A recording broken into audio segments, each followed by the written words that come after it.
say behind you? Chaim? So hayom bo noladet, hu hayom bo ha-chalit. I can't really read it. Shalom.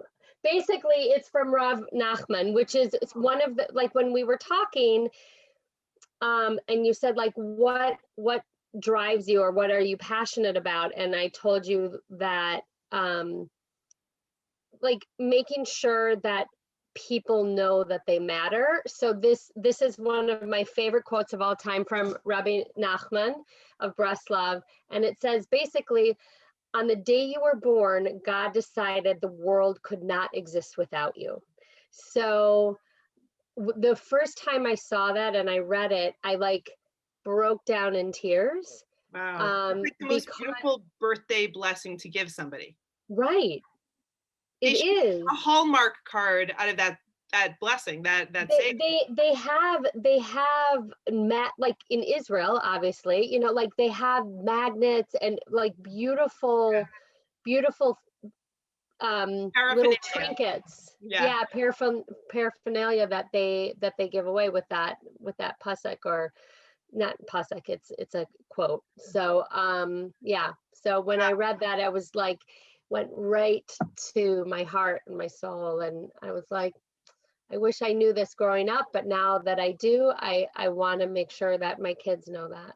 Wow, that's beautiful. Well, let's jump right in, since we unofficially started even introducing you. So welcome everyone to meet my friend Judy Victor from Minneapolis. It's so nice to have you here. This is just an excuse to spend a half hour with you, Judy. I know. I kind of fell in love with you, Judy, when I met you in 2016 on your Media Magnets Momentum trip.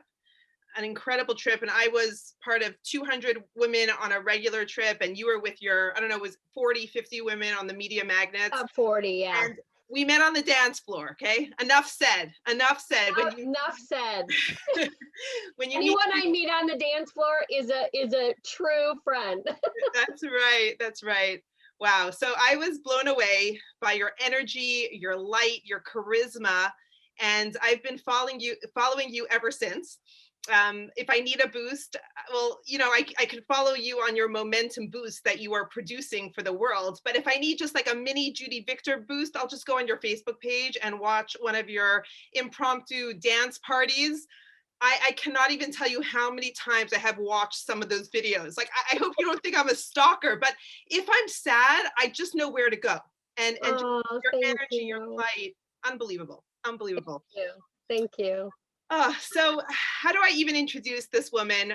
Judy has worked for over 25 years in fashion, event planning, nonprofit Jewish organizations. Now she is leading huge projects at Momentum. Are you the executive director? No. Oh God, no. What's your title? So the CEO is Ben Perry, and he fits that role very, very well. I would never want to be put in his place. No one can do it like him. Executive producer, right? I do produce the Boost show, the Momentum Boost weekly show, and I do other projects as well. Whatever they ask me to do. Everything that you do, everything that Judy touches turns to gold. So every boost that I've watched is just such an inspiration. And you're very well known for your music video, The Power On. I mean, that has hit the world and that has gone so far. And if any of our listeners have not yet seen it, I cannot get through that video without, you know, melting into tears. It is so powerful, so meaningful. The words, the motions, everything. You did it all, right? Well, I did it. I don't want to take full credit by any means. It's really my husband. We co-created this and co-produced it and wrote it. And he really is the musical genius. I just came along for the ride. And I will tell you, I'm so honored and blessed to have done it for Momentum and have received lots of messages and of positivity and people saying like, this is so amazing and that it really helps them through on a bad day. selfishly, though, it was such a pleasure for me. I was telling another momentum educator, Ayana Rame in Florida, I said,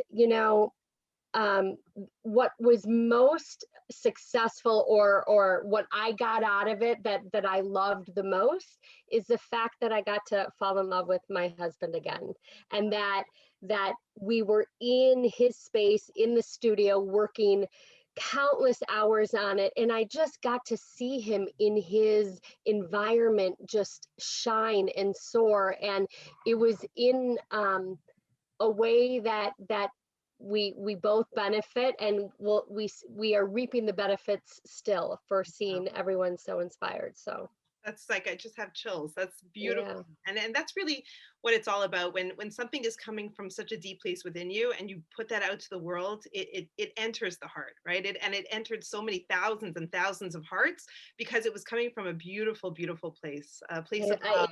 It did definitely come from our heart, so hopefully it was received there as well.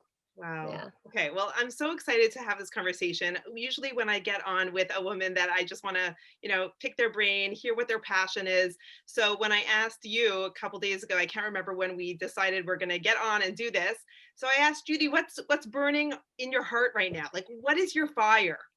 And I love what you wanted to talk about. It's almost as if you opened my book and you read my notes because this is, I know, I'm like, how did she know? This is great. It's amazing. So do you want to share what's your passion, what you want to talk about right now? So I think if I remember correctly, and please Yeah. correct me if I'm wrong, is I talked about this idea of really trying to infuse and inspire people with life and energy so that they in turn can actualize their potential. Like I feel like I'm a conduit and to other people's growth, and when I see their growth, it helps me grow. So It's the I get pleasure from seeing other people have pleasure. Yeah. Well, I just experienced this with Judy because a week ago, 2 weeks ago, when was it? A week and a half ago. I think so, something Yes, like that. a Yeah. couple days ago, Judy and I were on a momentum retreat with 60 women, and Judy and Geraldine and a whole team of incredible women were making everything happen. And that's something that I got to see in action, right? Judy was more or less behind the scenes, right? She wasn't the front speaking on the microphone, but without Judy, the whole thing would have fallen apart. And without everyone, I'm one part of the team for sure. A very strong part of the team and a very humble part. And it is a team. That's everything we do is with so much teamwork at Momentum. It's like part of, it's what makes it what it is, right? It's like this incredibly powerful group of inspired, passionate people that put all their, and we believe in it so much that it comes across. So I got to see this in action, how you basically create space for other people to flourish. Does that sum it up? Is that kind of how you? Yeah.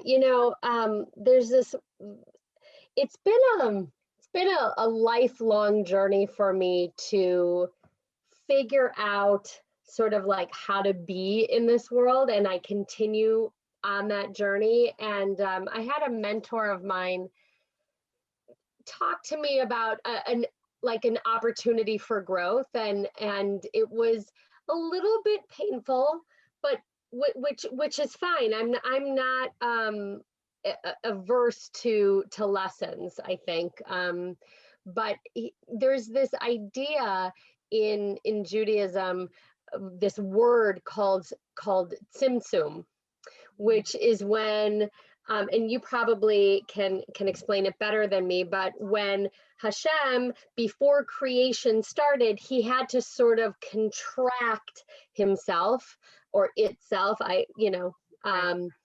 and to even come up with this idea of creation. At least that's how I comprehend it. I'm not an expert in Kabbalah at all, and mysticism. I'm a novice when it comes to Judaism, but I love learning.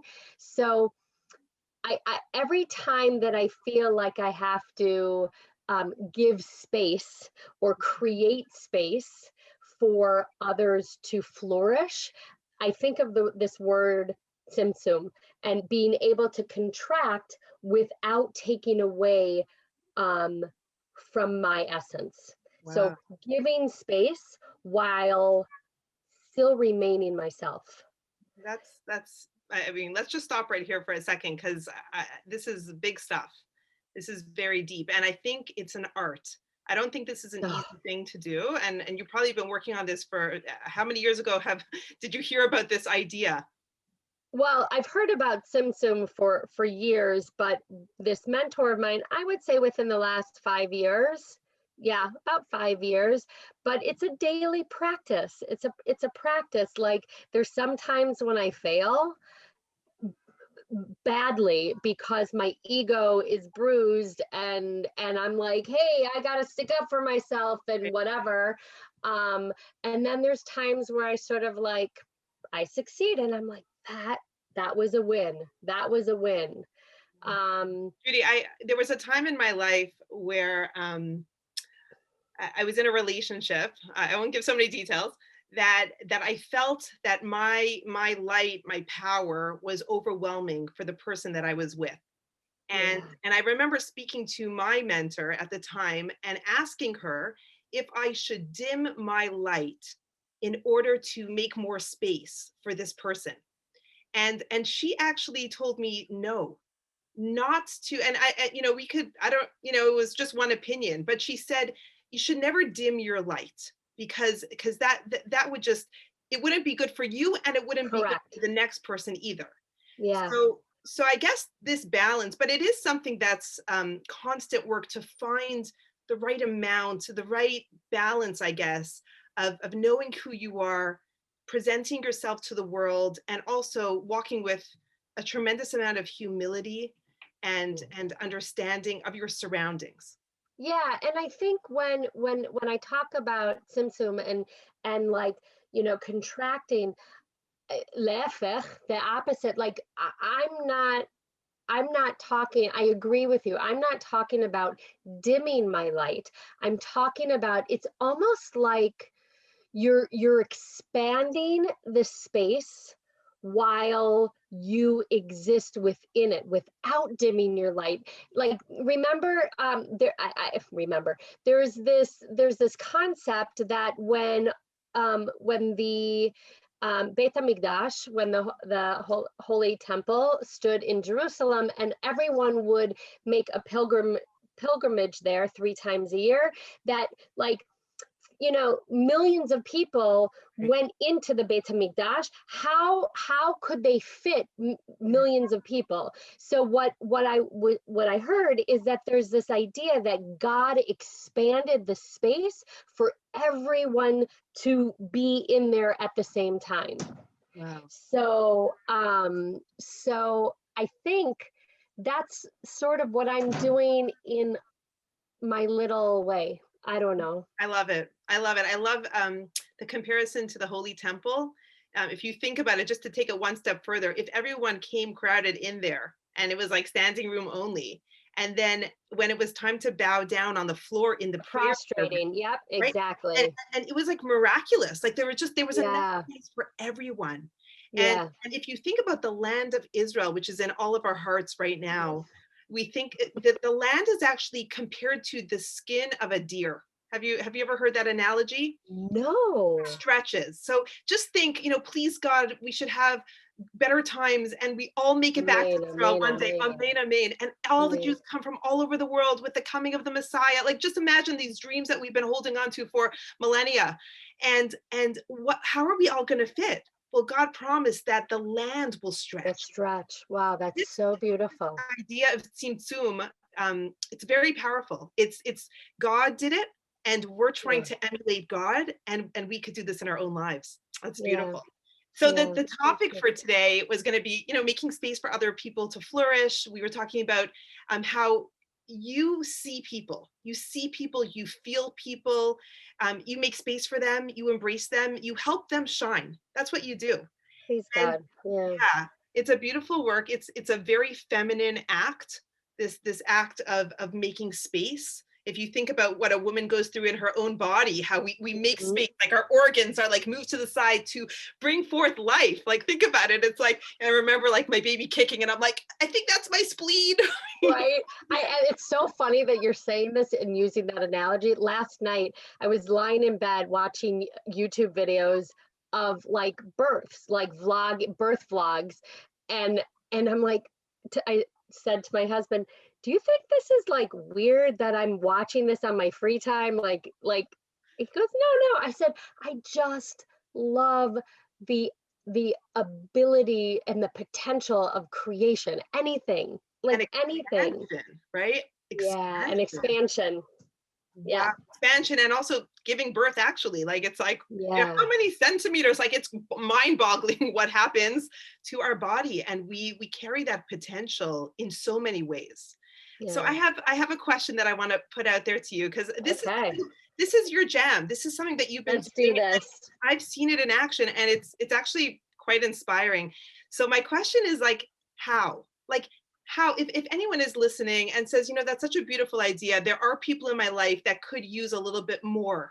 Like I'm actually, now that you mention it, now that I'm seeing them, I there, it looks like they could use to, you know, a bit of an embrace or a pick me up, or the greatest gift we could give people is our time and our energy, right? Because it, we only have a limited amount of it, and we Hmm. can make more money, we could make things stretch, but our time and the ability to build someone is probably the most meaningful thing we could ever do. Like the biggest impact we can make on the world is helping another person, helping a sister, picking her up, making her Hmm. feel whole, making her feel, I don't know, making her feel loved, cherished, whatever it is. So the Yeah. big question is how? Like, how could we all do this in our own way? How do you do it? Wow. Um, so I think that I, I I ask God, I ask Hashem to just keep giving me strength and energy and time to expand my strength and time. And Mhm. I think that if you were to ask my family, sometimes I don't give them enough time.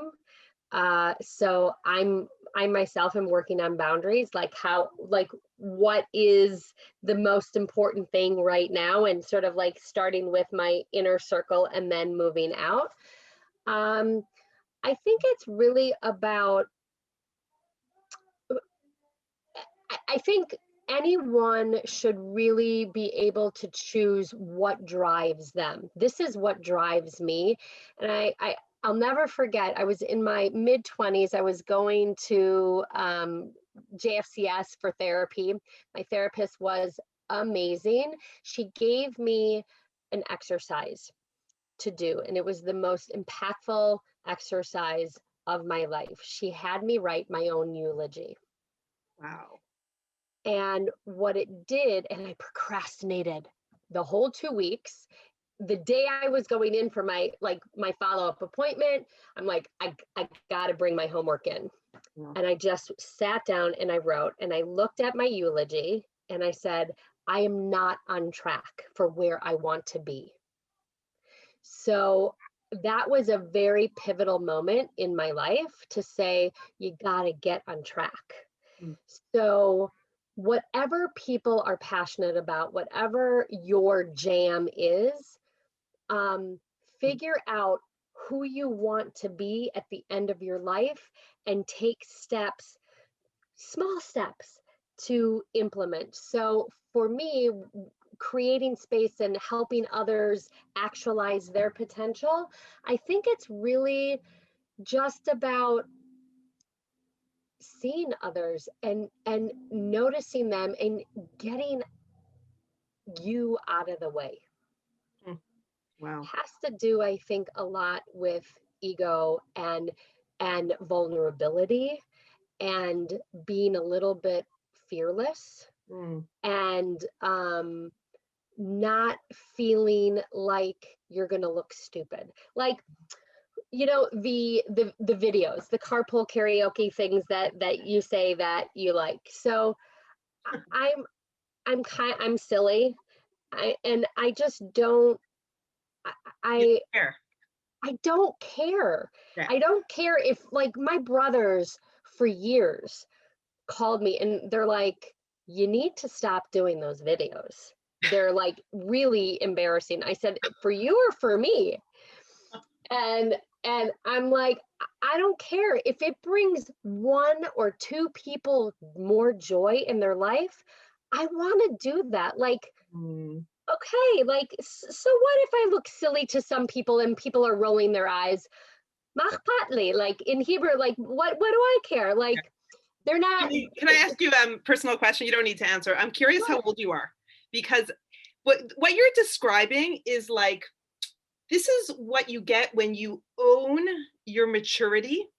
It's what I've been told. I just turned 40, so I've been like a little bit nervous about this Okay, new decade. okay, I got a decade on you. I just turned 50. Okay, well, this is what I've been hearing from people. They say the best is yet to come. I'm telling you, the best is yet to come. And I thought 40 was good. And so, like, there's this idea, like this concept of leaning in and like getting in and sort of like making your mark on life. At this point, I'm leaning back. Wow. I'm leaning back into like the cradle of God, and I'm sort of going, dude, like, you got this. I'm here. Let me be of service to you. Let me bring joy to other people. And I'm just sort of like leaning back a little bit. You like stepped off that treadmill, like the 30s, your 20s, 30s. Like, you have Oh, to become, you have to like fit in, right? you could not pay me enough to go back there. Like, yeah, Wow. okay, fine. Like, I had a lot more energy at 25. I was going for 2 weeks, every day for these momentum retreats. And every night after the 18 hours or whatever, I'd like crawl back to my room. I'm like, wow, I feel this. But in my head, I still feel young and vibrant. Like, I'm 25 in my head, and I turn to my husband pretty much daily and go, sorry about the noise. Like, I'm just getting started. Wow, that's I'm beautiful. just getting started. So basically what you're saying is that your happiness, your fulfillment, you have it all inside of you, and now at this point you're just overflowing it, and your fulfillment really comes from helping other people flourish, other people feel fulfilled, other people feel supported. Is that For kind of sure. your jam right now? Absolutely. And what I would say, I would add to that, is that everyone has what they need. Hmm. Everyone has what they need inside. And there's this idea of um, rediscovering you. Wow. So you have it. You have it. Just surround yourself with people that want to help uncover it and rediscover it.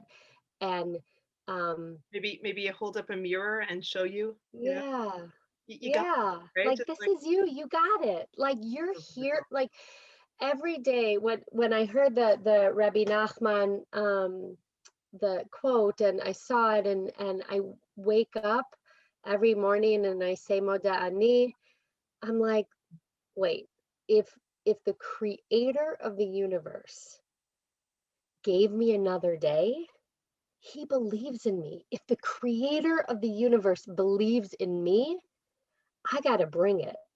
I wow. got to bring it every single day. And sometimes I fail. I Mm. do. Um, but I try to learn from it.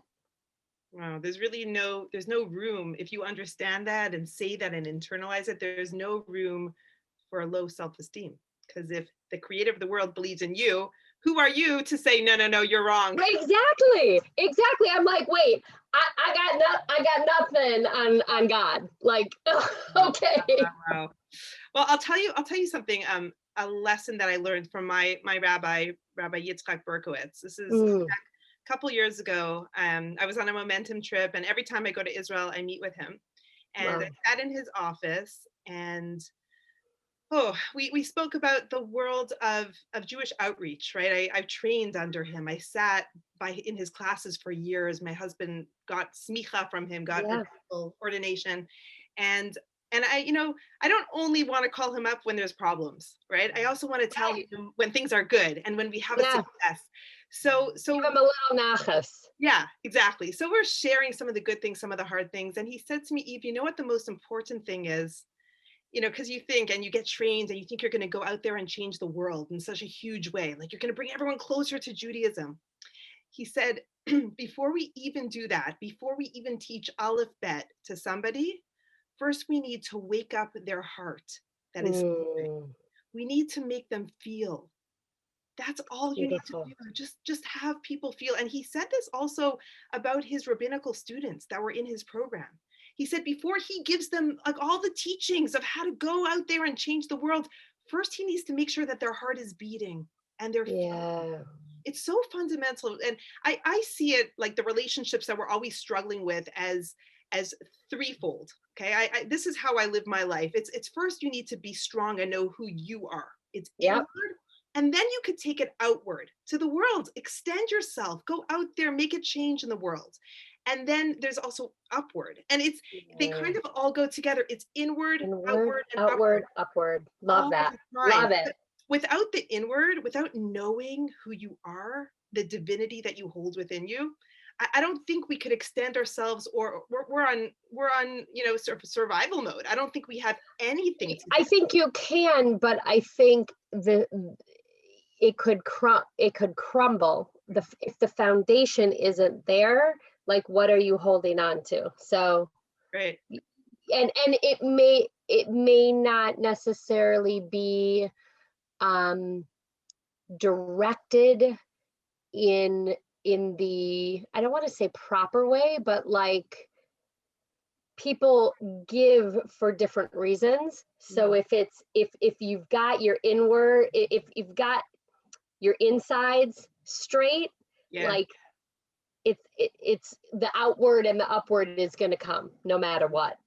I actually remember, this is a little embarrassing, but I remember one time throughout, it's funny, I've been an educator for over a decade, probably 15 years, going back to when I lived in Israel. And there have been times in my life that I'm struggling so much in my parenting and in my marriage, like, you want me to teach about it? I can't, right? And Right. I can't. Like, I come Totally. to a marriage class and I'm like, Sparse. guys, I'm in a huge fight with my husband today. So we're going to talk about something else. Let's talk about the Parsha. We're not going to talk about a really good marriage right now, No. but actually, it may be the proper thing to say, or not, like the good thing to say. Hey, things are tough. It's not always going to be rose. I'll tell you what not to do. Okay. But I Right? remember a couple years back, my husband looked at me and I was struggling. I can't remember what I was struggling with at that moment. But my husband said, Eve, if you figure this out for yourself, you'll be so much more powerful for the people that you want to help. And it was so Exactly. true. It was just like, Yeah. we need to know who we are. We need to walk strongly in this world. And then we could really open ourselves up and make space for other people. We're not feeling Yeah. intimidated. We're not feeling, what's the word? It's like when we're scared that someone is going to take away our light. Like if we give to others, we will be less, like that Right. insecurity, right? And as leaders, like you and I, we're both momentum educators, we're leaders in different ways. I kind of feel like we're not trying to build followers, we're No. trying to build leaders.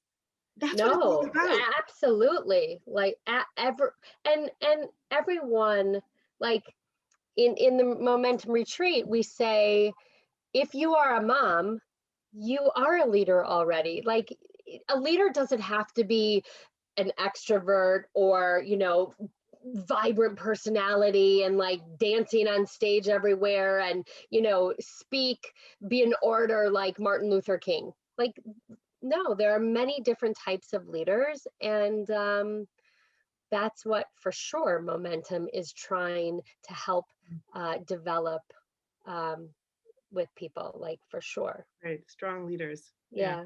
Yeah. Wow, Yeah. that's beautiful. Well, this was a lot of fun. I don't know if there's Thank anything you. you wanna leave us with.